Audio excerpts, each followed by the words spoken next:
Sveiki visiem!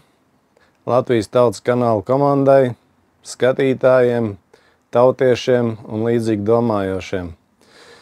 Esmu Arvis, uzvārdā Porgailis, parasts cilvēks.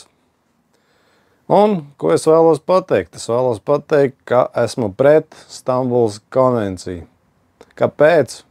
Es domāju, atbildi nav nepieciešama, jo ļaudīm ar pelēko vielu viss tāpat ir skaidrs un jautājums neprasa. Man jums ir jāatvainojās. Es nevaru parakstīties.